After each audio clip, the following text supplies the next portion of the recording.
Well, a New York judge has rejected a motion to dismiss a civil sexual assault case against British Prince Andrew. This rejection means the case will be heard later this year.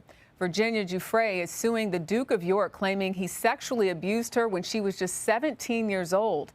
She spent time as a minor in Jeffrey Epstein's orbit, where she claims she was one of his sex trafficking victims. Prince Andrew has consistently denied the allegations. CBS News reached out to his counsel for comment, but we have not heard back.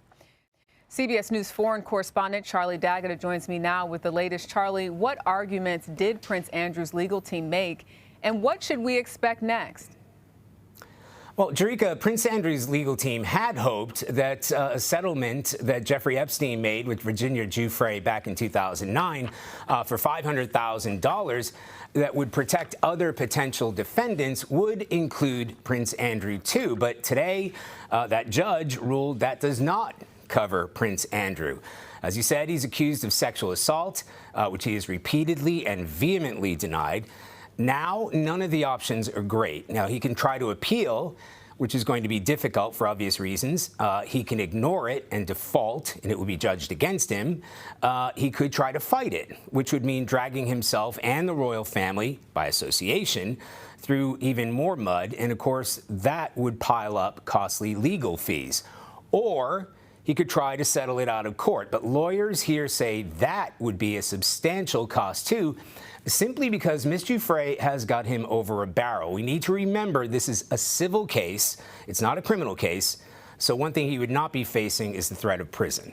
And obviously in that statement we just showed, Virginia Giuffre's attorneys said they're obviously happy about this motion, this decision. Ghislaine Maxwell was recently found guilty on charges connected to Epstein's sex trafficking ring. What do we know about her relationship with Prince Andrew? I mean, obviously, we knew she operated in high circles, and it doesn't get any higher than the royal family. Maxwell introduced Prince Andrew to Epstein in the early 1990s, and that relationship had maintained even through Epstein's initial convictions in 2008. They remained friends. There are pictures of them.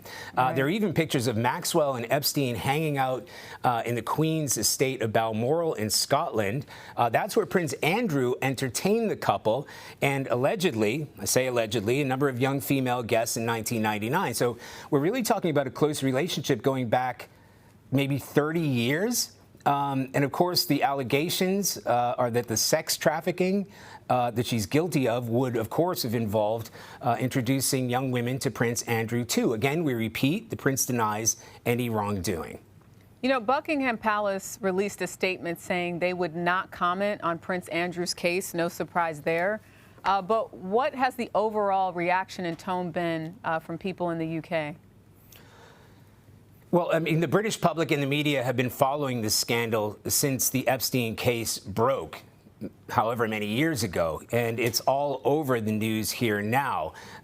It's battling an unrelated story, which we've reported, too, about calls for Prime Minister Boris Johnson to resign and step down. But those are battling each other in terms of the headlines. But it will be all over the papers tomorrow, and is the second news story tonight. It's the meat and potatoes of British tabloid news, who have hounded Prince Andrew for decades, partly because his reputation as a Playboy prince. His nickname was Randy Andy.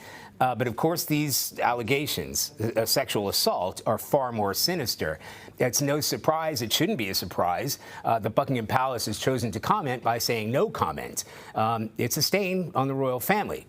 They want nothing to do with this scandal. Prince Andrew has been relieved of his royal duties. Although he is here in Britain, he is here in the UK, he's staying at a lodge at Windsor Castle. We expect he will be keeping himself hidden behind those castle walls. And Charlie, you mentioned this isn't a criminal case, this is a civil case. But what would happen potentially to Prince Andrew if he's found liable? Wow, a lot of money. It's going to cost Prince Andrew and possibly the royal family a lot of money. We have to think of what he's facing in terms of legal fees. So if he decides to fight it, that is going to be difficult for the royal family. It's a Jubilee year for the Queen. Nobody in the royal family, Buckingham Palace, wants to see this go to court. If they settle it out of court, because they will settle it out of court, lawyers here are saying, well, Giuffre is holding all the cards.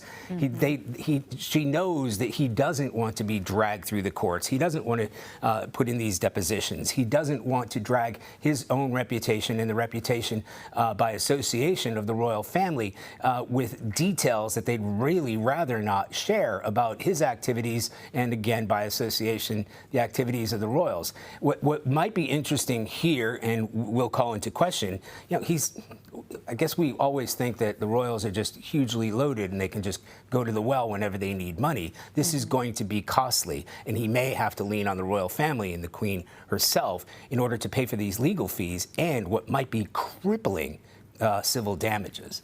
Yeah, and she's still grieving the loss of her husband. To have to deal with this is unimaginable. Charlie D'Agata, thank you for breaking all of that down.